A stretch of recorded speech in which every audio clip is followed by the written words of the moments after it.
जय हिंद मित्रों, आज आप सभी के बीच निबंध का सेकंड पार्ट है। ये निबंध का पहला पार्ट मैंने इंट्रोडक्टरी क्लास रखा था तो ज़्यादातर चीज़ें आपको बता दी थी और आपको सबसे पहले ये मैंने बता दिया था कि आपको कैसे क्लासीफाई करके पढ़ना है। श्रद्धा भक्ति कविता क्या है, निबंध नीले मैं पहले बाद में ही कराऊंगी। पहले आपको निबंध के बारे में पूरा फर्स्ट पेपर आपका मान के चलिए कि चल रहा है निबंध का, तो इसमें सबसे पहले आपको चीज़ें समझ में आ जाएँ क्या क्या चीज़ें हैं, फिर सेकेंड, तो दोनों को मैं कोरिलेट करके पढ़ा रही हूँ। देखिए इसमें हमने शुक्ल पूर्व युग में आपको बता दिया था, शुक्ल युग शुक्लोत्तर युग। आज हमें शुक्ल पूर्व युग में देखना है सबसे पहले भारतेंदु जी का, यानी एक तरीके से शुक्ल पूर्व युग के तहत आपको जो शुक्ल पूर्व युग में भारतेंदु हरिश्चंद्र जी का आता है और साथ ही साथ आपको देखना होगा इसमें द्विवेदी युग। तो और कौन कौन से इसमें जितने भी साहित्यकार हैं, कौन कौन से प्रसिद्ध साहित्यकार एक तरीके से आते हैं जो ख्याति प्राप्त हैं, ख्याति लब्ध है, उसमें सबसे पहले देखिए शुक्ल पूर्व में भारतेंदु हरिश्चंद्र का शुरुआत होता है। टाइमलाइन आपने देख लिया कि 1850 से मान के चलिए 1900। अब इसमें नंबर 1 पे पहले पे आते हैं भारतेंदु हरिश्चंद्र। भारतेंदु हरिश्चंद्र के बारे में सबसे पहले आपको पढ़ना है, तो आपको शुक्ल पूर्व युग में ये देखना है कि इन्होंने कविवचन सुधा का प्रकाशन किया और तमाम पत्रिकाएं उस समय निकली। लेकिन देखिए हिंदी के एक चीज़ है कि आपने शुक्ल पूर्व पढ़ने से पहले एक चीज़ आता है कि किसने सबसे पहले निबंध लिखा हो, ये भी प्रश्न होता है कि सबसे पहले किसने निबंध लिखा।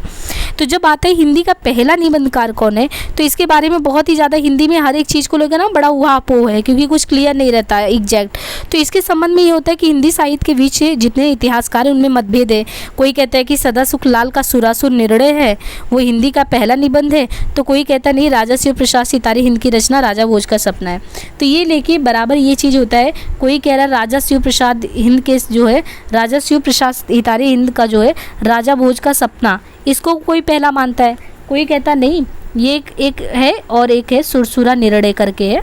ये सुरसुरा निर्णय किसका है, सदा सुखलाल का। तो अधिकतर विद्वान फिर बाद में कहते हैं कि नहीं, ना ही सुरासुर निर्णय है, यानी सुरासुर निर्णय भी नहीं है, और ना ही राजा शिव प्रसाद सितारे इनका राजा भोज का स्वप्न है। हम तो सभी जितने भी निबंधकार हैं वो एक मत एक जन से होकर बोलते हैं कि आचार्य शुक्ल ने हिंदी निबंध की परंपरा का सूत्रपात भारतेंदु युग से स्वीकार किया, जो सर्वथा उचित मानते हैं। लेकिन अगर किसी को हम कहें कि कोई जनक कौन है हिंदी निबंध का जनक, तो हमेशा हिंदी निबंध के जनक की जब बात आती है तो वहाँ पे आ जाते हैं बालकृष्ण भट्ट। तो हम 4 नामों को आपको बताएं, इनके इतना ज़्यादा विरोधाभास की स्थिति में आपको 3-4 नामों को देख लेना है। एक है सुरासुर निर्णय, वो सदा सुखलाल का था, राजा शिव प्रसाद सितारे इनकी रचना राजा भोज का स्वप्न है ना। और जो आपको मानना है कि हिंदी निबंध के जनक कौन है, हिंदी निबंध के जनक हैं वो कौन है, वो बालकृष्ण भट्ट है। इनका हिंदी प्रदीप है, सर्वसम्मत स्वीकार्यता मिली हुई है। लेकिन खुद रामचंद्र शुक्ल की बात करें वो किसको मानते हैं, तो भाई वो तो भारतेंदु हरिश्चंद्र को मानेंगे, क्योंकि वो तो शुरुआत ही किए हैं। तो ये चीज़ है। दूसरी चीज़, आपने पहला निबंधकार कौन है, जनक कौन है, ये क्लियर किया। अब भारतेंदु हरिश्चंद्र की एक मंडली थी जिसको कहते हैं कि निबंध लेखन की एक मंडली है, पूरी मंडली मिलकर निबंध लेखन का काम करती थी। तो उस समय भारतेंदु युग के जो प्रमुख निबंधकार थे उनसे मिलके इनके भारतेंदु हरिश्चंद्र की एक मित्र मंडली बनी हुई थी लेखन के। उसमें कौन कौन आते हैं आपको ये ध्यान रखना है कि उस मित्र मंडली में आते कौन कौन है। तो देखिए उसमें कुल मिला के आपको देखने को मिलता है कि प्रताप नारायण मिश्र आएंगे, बालकृष्ण भट्ट भी आएंगे, खुद भारतेंदु हरिश्चंद्र आएंगे। अब कुछ लोगों को आपको यहाँ प्लस कर लेना है, जैसे एक है इसी में राधाचरण गोस्वामी करके, राधाचरण गोस्वामी, मैं नाम बोलती जा रही हूँ बस यहाँ पे लिख नहीं पा रहे हैं। तो राधाचरण गोस्वामी पहले हो गए, राधाचरण गोस्वामी। दूसरे को यहाँ से आप प्लस करेंगे तो दूसरा नाम आता है अंबिका दत्त व्यास का। अंबिका दत्त व्यास जो है ये भी आते, अंबिका दत्त व्यास नाम है। राधाचरण गोस्वामी हो गए, अंबिका दत्त व्यास हो गए। प्लस अगर और किसी को करना है तो उसमें लाला श्रीनिवास दास के बारे में कहा जाता है कि लाला जो श्रीनिवास दास है, लाला श्रीनिवास दास भी आते हैं। तो भारतेंदु युग के प्रमुख निबंधकार में भारतेंदु हरिश्चंद्र स्वयं, बालकृष्ण भट्ट, प्रताप नारायण मिश्र, अंबिका दत्त व्यास, बद्री नारायण चौधरी प्रेमघन, राधाचरण गोस्वामी, इतने लोग हो गए। अब हमें भारतेंदु हरिश्चंद्र के बारे में जानना है कि भारतेंदु हरिश्चंद्र साहित्य में युग प्रवर्तक माने जाते हैं। ठीक है, उन्होंने साहित्य में बिल्कुल हर एक विधाओं को एक तरीके से सभी विधा को सम्मान दिया, सभी विधाओं का शुरुआत किया। वो लेखन का उनका अगर देखिए कि आधार क्या रहा है, जब किसी भी चीज़ को आप लिखते हैं तो उसकी आधार एक तरीके से होती नहीं कि किस आधार पर आप लिख रहे हैं। जैसे किसी के समाज सुधारक के लिए, समाज सुधार के लिए लिख रहे हैं, जीवनी लिख रहे हैं, यात्रा वर्णन लिख रहे हैं, इतिहास के बारे में लिख रहे हैं, पुराण के बारे में लिख रहे हैं, धर्म के बारे में लिख रहे हैं, या वैचारिक कोई चीज़ें लिख रहे हैं, तो इनके लेखन में आपको ये तमाम चीज़ें देखने को मिलती है। केंद्रित विषय में चाहे वो इतिहास, ऐतिहासिक हो, पौराणिक हो, धार्मिक हो, सामाजिक सुधार से संबंधित कुछ, जीवन, यात्रा, वर्णन, इन सभी संबंधी चीज़ों को ये लेके अपना लेखन करते हैं।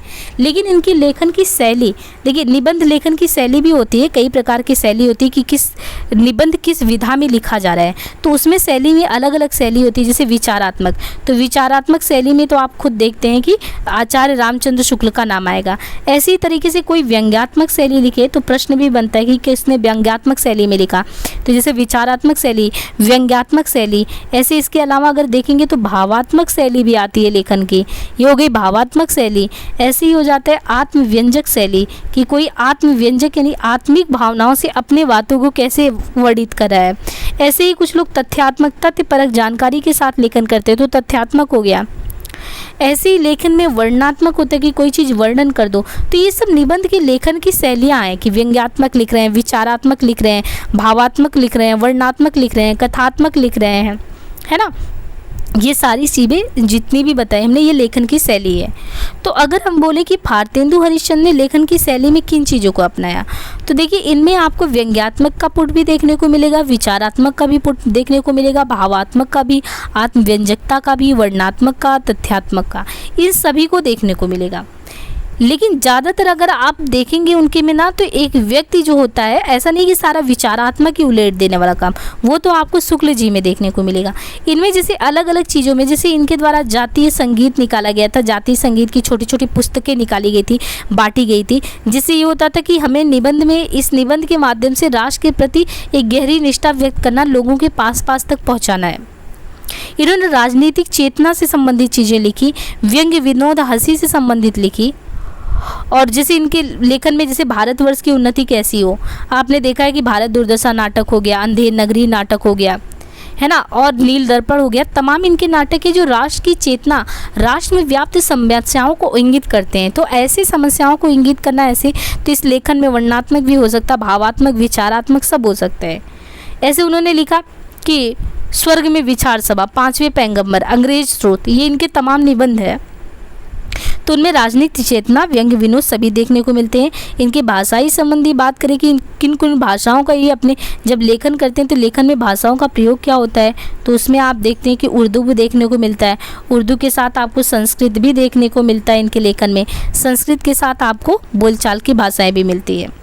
अब इनके बारे में इतना ठीक है, जानने के बाद विलक्षण प्रतिभा के धनी थे एक तरीके से, और अच्छे खासे छोटे छोटे चुस्त वाक्यों में चीज़ों को लिखते थे, व्यंग विनोद की शैली और इन सारे तरीके से। तो अभी हमने शुक्ल पूर्व युग में सबसे पहले ये लिया भारतेंदु हरिश्चंद्र के बारे में समझा।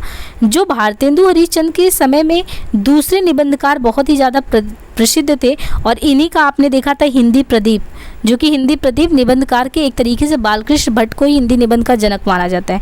तो फिर बालकृष्ण भट्ट जो हिंदी निबंध के जनक माने जाते हैं, ये क्यों माने जाते हैं? क्यों? क्योंकि ये भारतेंदु युग के एक तो दूसरे महत्वपूर्ण निबंधकार हैं बालकृष्ण भट्ट जी, दूसरा इन्हें अंग्रेजी निबंधकार जो है स्टील, अंग्रेजी निबंधकार है स्टील, उनका नाम है स्टील, उनसे इनकी तुलना की जाती है। और तुलना करके क्या कि बताया जाता है कि अंग्रेजी निबंधकार स्टील से समानता के कारण इनको खुद को, इनको क्या कहा जाता है, ये हिंदी के स्टील है। एक तो ये भारतेंदु के समय में दूसरे सबसे ज़्यादा फेमस है, ऊपर से इनको हिंदी का क्या कहा जाता है, स्टील कहा जाता है। हिंदी का स्टील क्यों कहा जाता है? क्योंकि अंग्रेजी, जो अंग्रेजी में निबंधकार थे स्टील, उनसे समानता के कारण इनके लेखन में आपको बिल्कुल अब भारतेंदु जी से अलग देखने को मिलेगा। भारतेंदु जी में आपको लेखन में व्यंग्यात्मकता, विचारात्मक, भावात्मकता सब देखने को मिलता था, पर इनके लेखन में आपको ज़्यादातर विचार प्रधान निबंध देखने को मिलेंगे, और ख़ासकर विचार प्रधान में भी गंभीरता से युक्त चीज़ें, यानी लेखन में भी ये गंभीरता से परिपूर्ण लेखन कर रहे हैं।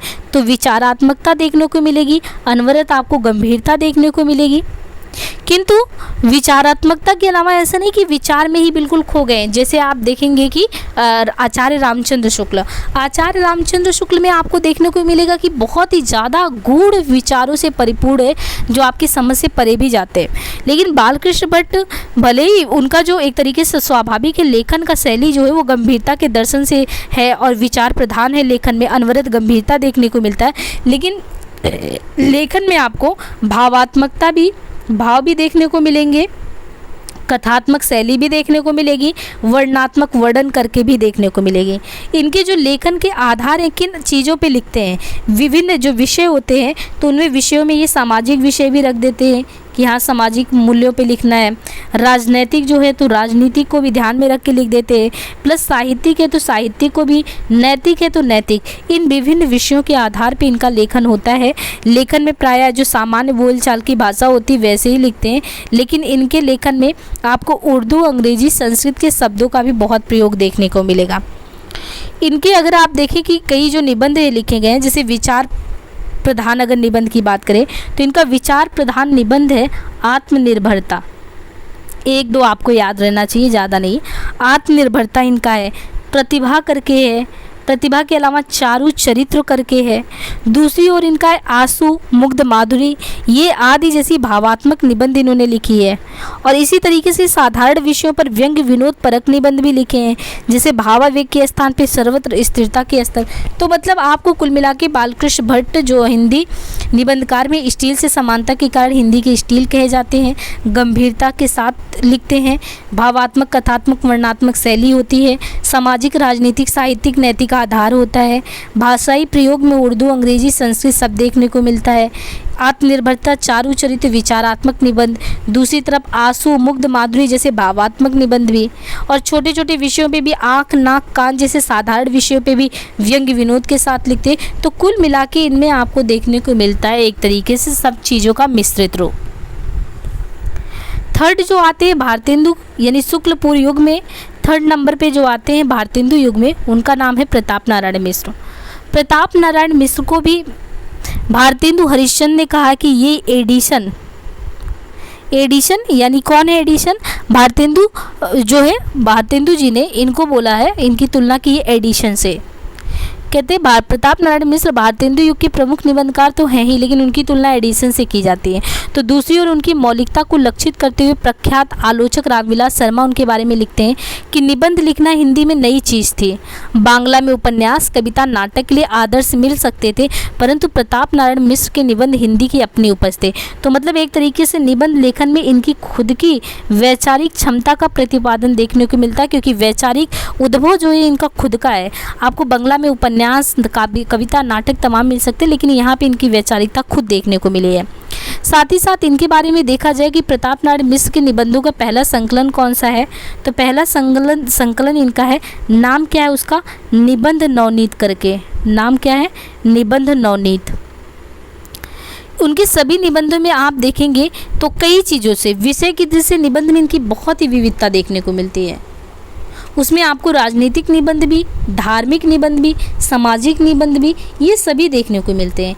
लेकिन अच्छी बात ये है ना कि इनमें आपको जो सामाजिक निबंध देखने को मिलेंगे तो विषय, जैसे विषय में इन्होंने स्त्री को बहुत केंद्र में रखा, नारी को केंद्र में रखा, स्त्री, नारी, इसी विषय पे ऐसे ही ये विषय ही है निबंध का, स्त्री, नारी, जुआ। सामाजिक निबंध में जैसे देसी कपड़ा, टैक्स, राजभक्त, आर्थिक में, फिर राजनीतिक में मुक्ति के भागी, प्रेम और परोधम जैसे धार्मिक निबंध, हिम्मत रखो एक दिन नागरिक का प्रचार अवश्य होगा, खड़ी बोली, भाषा संबंधी निबंध। और इन सबसे परे इन्होंने छोटे छोटे जो हम अभी ललित निबंध के बारे में पढ़ेंगे, ललित निबंध क्या होता है, तो इन्होंने ललित निबंधों में जैसे छोटे छोटे दा, भौ है ना, ये खुद निबंध है, दा, भौ, टा, धोखा, इन सब पे भी लिखा इन्होंने। तो इन्होंने मतलब कि प्रताप नारायण मिश्र के निबंध नवनीत के साथ आपको राजनीतिक निबंध, धार्मिक निबंध, मतलब एक तरीके से बहुविविध निबंध का एक अच्छा स्वरूप देखने को मिलता है। और इनकी शैली भी 4 प्रकार के, वर्णनात्मक भी है, विचारात्मक भी है, भावात्मक भी है, हास्य व्यंग परक भी है। और सबसे बड़ी बात है कि इसमें आपको विचारात्मकता उतनी नहीं दिख रही है, लेकिन सबसे अच्छी बात इनके निबंधों की विशेषता है कि जब आप पढ़ते हैं छोटे छोटे शीर्षकों पे जो लेखन हुआ है वो उसको लालित्य से वो परिपूर्ण होता है, जीवंतता से भरपूर होता है, रोचकता से परिपूर्ण होता है। डॉक्टर रामविलास शर्मा इनके बारे में कहते हैं कि मनोरंजक निबंध रचना को प्रताप नारायण मिश्र ने चरम सीमा तक पहुंचा दिया है। इस स्तर तक वो पहुंच गया कि चरम सीमा तक है। और आचार व्यवहार राजनीति में मनोविकार संबंधी छोटी छोटी चीज़ों को विषयों को भी अपना आधार बनाया। तो कुल मिला के प्रताप नारायण मिश्र के बारे में आपको ये, तो अभी तक आपने पहले निबंधकार भारतेंदु बालकृष्ण भट्ट, दूसरे प्रताप नारायण मिश्र, आपको इन्हीं तीन निबंधकारों को ध्यान में रखना है शुक्ल पूर्व युग में। अब शुक्ल पूर्व युग में ये तो हमने बताया आपको भारतेंदु हरिश्चंद्र के बारे में, उनके युग से समकक्ष जितने भी लोग थे। लेकिन दूसरे में आपको पढ़ना द्विवेदी युग के बारे में, क्योंकि द्विवेदी युग भी तो किस तरीके से योगदान दिया ना। तो द्विवेदी युग के बारे में भी जो है एक तरीके से पहले नंबर पे महावीर प्रसाद द्विवेदी को, दूसरे पे बालमुकुंद गुप्त को, तीसरे पे सरदार पूर्ण सिंह को। आपको इन तीन लोगों को पढ़ना है। तो जैसे हम एक एक लोग का देखते हैं कि महावीर प्रसाद द्विवेदी ने क्या किया था। जैसे हमने पहले बताया था आपको, विषय, शैली और भाषा, तीन स्तरों पे निबंधों में नए प्रयोग किसने किए थे? भारतेंदु जी ने। बस भाषाई स्तर पे उसको प्रौढ़तम रूप देने का काम किसने किया? द्विवेदी जी। इनकी खास विशेषता यही है कि भाषाई स्तर पे, क्योंकि व्याकरण की दृष्टि से देखा जाए तो हिंदी में क्रांति मचाने वाले महावीर प्रसाद द्विवेदी थे।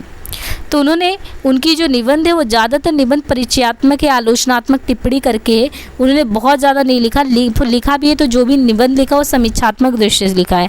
उन्होंने व्याकरण सम्मत आधार पे सुधारों की दृष्टि से बहुत ही क्रांतिकारी परिवर्तन या क्रांतिकारी चेतना का जागरण का काम हिंदी जगत में किया है। तो उनको हम भाषाई स्तर पे सुधार के रूप में जानते हैं, ये चीज़ है।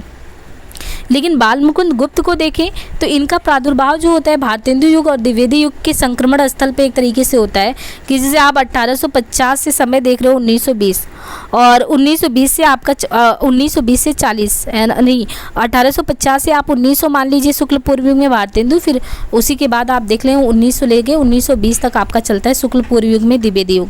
तो बालमुकुंद गुप्त कहते हैं कि आते आते इस समय एक तो व्याकरण सम्मत भी हो गया था पूरा अच्छे से, शैली वगैरह के बारे में भी अच्छी जानकारी हो गई थी। तो जब तक इनके समय में आया ना लेखन का, तो इनके बारे में कहा जाता है कि निबंधों की आत्मा तो भारतेंदु युगीन है। यानी जब बालमुकुंद लेखन करते हैं तो इनके निबंधों की आत्मा तो भारतेंदु युगीन है।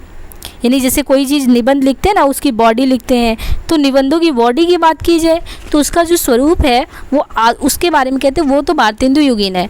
तो उसको कहते हैं कि आत्मा जो अंदर का है वो तो भारतेंदु युगीन है, जो शरीर है वो द्विवेदी युगीन का है। शरीर यानी जो व्याकरण सम्मत चीज़ों को अगर बहुत अच्छे से बनाए, लेकिन उसमें जो तत्व हैं भारतीय चेतना की या जितनी भी चीज़ों को डालना है, वो जो आत्मा है ना, वो आत्मा किसकी है? वो आत्मा है भारतेंदु युगीन की।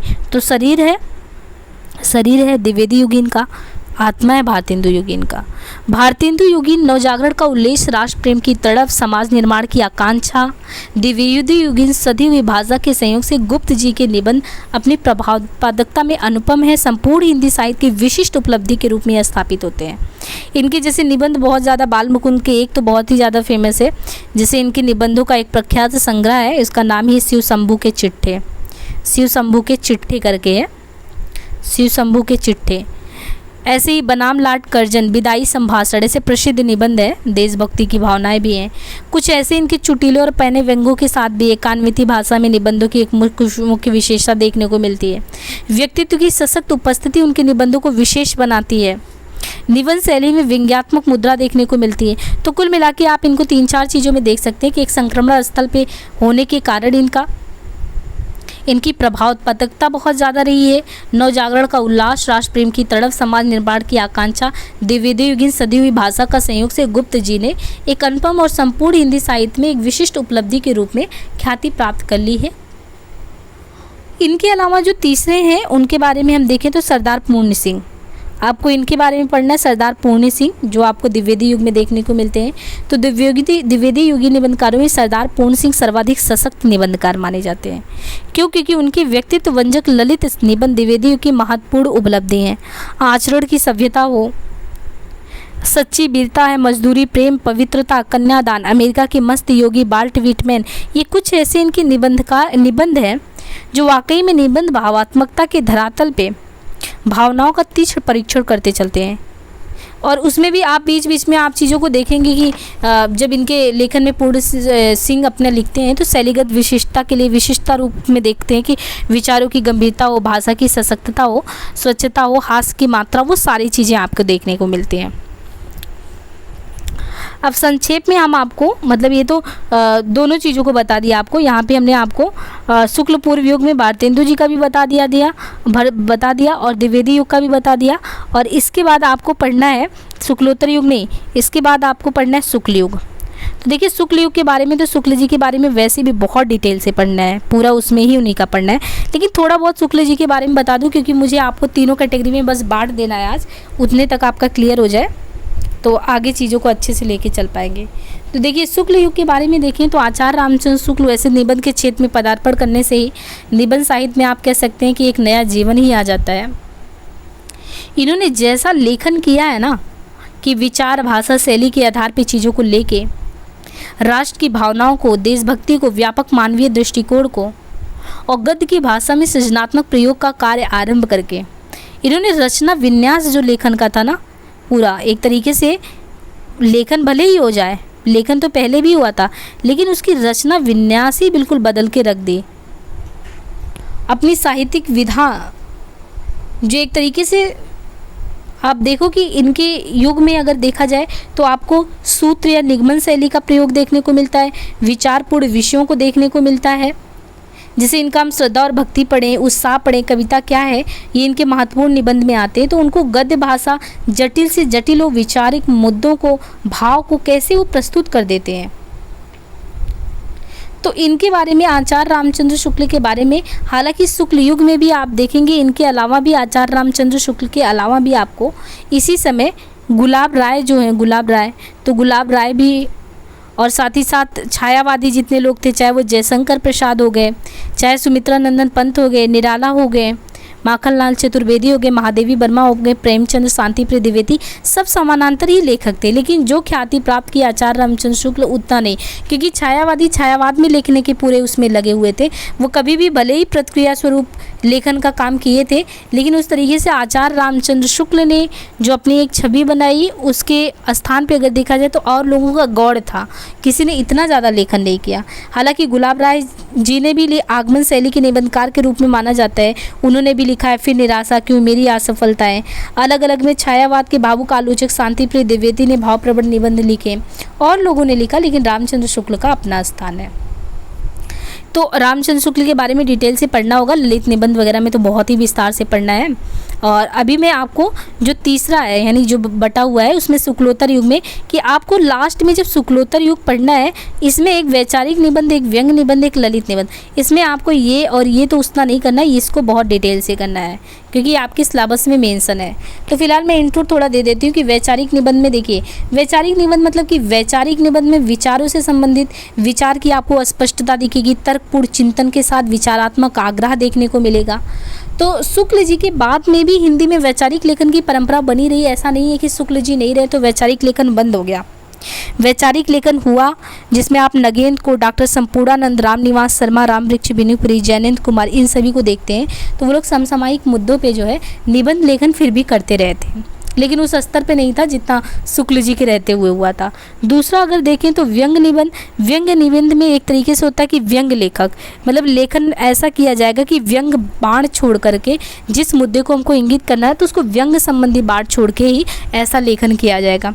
जैसे भारतेंदु युग से ये प्रारंभ हो चुका था, बहुत ही मतलब कि एक तरीके से व्यंग छोड़ के चीज़ों पे, जैसे आलस्य संबंधी आपने देखा कि कैसे भारत दुर्दशा की स्थिति बताते बताते वो बयां करते हैं कि हाथ पैर हिलाना नहीं अच्छा, एक व्यंग बाढ़ ही था सबको कहने का, लोगों की जन चेतना को जगाने का काम था। तो व्यंगकार निबंध में समसामयिक विषयों पे लिखते हैं, हास्य व्यंग परख से अपने मुद्दों को उठा लेते हैं। उसमें हिंदी व्यंग लेखकों में एक सबसे बड़ा नाम आता है हरिशंकर परशाई, इनका भोला राम का जीव भी है जो आया था पेपर में, हरिशंकर परशाई जी का नाम आता है, शरद जोशी का नाम आता है, रविन्द्रनाथ त्यागी, प्रभाकर माचवे, गोपाल प्रसाद व्यास, बरसाने लाल चतुर्वेदी, ये सभी आते हैं। व्यंग विनोद का भाव दिखाई पड़ता है, डॉक्टर नामन सिंह का बकलम खुद, ये सब आता है। इनके अलावा जो आपको ललित निबंध में पढ़ना है, ललित निबंध में तो आपको अच्छे से ललित निबंध की पूरी परंपरा ही देखनी है। वैसे ललित निबंध होता क्या है? ललित निबंध में आप देखते हैं कि इसमें निबंधकार अपने भावात्मक व्यक्तित्व को इस रूप में प्रस्तुत करना चाहता है कि वह सरस, अनुभूति जन्य, आत्मीय और रोचक लगे। इसमें बल सरस बैली पर दिया जाए, जैसे कोई भी चीज़ें की कल्पनाशीलता थोड़ा सा हो, ऐसा नहीं हो कि सब वैचारिक सुगठन हो कि समझ से परे हो जाए। उसमें थोड़ा कल्पनाशीलता होगा, सहजता होगी, सरलता होगी, गहरे उबाऊ विश्लेषण नहीं होंगे, जटिल वाक्य नहीं होंगे कि आपको बहुत माथा पच्ची करके समझना है। तो ऐसे में आपको कुबेर नाथ राय, विवेकी राय, विद्यानिवास मिश्र और खुद आपको आचार्य रामचंद्र शुक्ल भी देखने को मिलते हैं। तो ललित निबंधकार अपने भावात्मक व्यक्तित्व को इस रूप में प्रस्तुत करता है को सरस भी लगे, अनुभूतिजन्य भी लगे, आत्मीय भी लगे, रोचक भी लगे। तो ये चीज़ें हमें पढ़नी है ललित निबंध में, हमको खासकर आगे लेके चलना है। तो अलग अलग निबंधकारों के बारे में कल हम ललित निबंध परंपरा के बारे में बता देंगे, और निबंध परंपरा में आगे की ललित निबंध परंपरा में आपको देखना है कि हजारी प्रसाद द्विवेदी के बारे में, है ना, फिर विद्यानिवास मिश्र के बारे में, ऐसा करके हम करा देंगे। बस एक वीडियो और होगा जिससे आपको निबंध के बारे में ओवरऑल जानकारी हो जाएगी। इसके बाद हम श्रद्धा भक्ति निबंध, कविता क्या है, उन पे आ जाएंगे, क्योंकि मेन सेकंड पेपर में आपका वही है। बाकी जो भी क्वेरी हो वो ज़रूर डालिएगा, अपनी प्रतिक्रिया ज़रूर बताइएगा। इससे ये रहेगा कि निरंतरता आपको पूरे ऑप्शनल को लेके चलना, और काफ़ी विस्तार में है सिलेबस, काफ़ी है डिस्क्राइब, तो उतने संक्षेप में कुछ बातें काम बनेगा नहीं। तो लगातार आप जितना वो रहेंगे तो उतना सक्रियता मेरे साथ भी मेरे में देखने को मिलेगा आपको। धन्यवाद।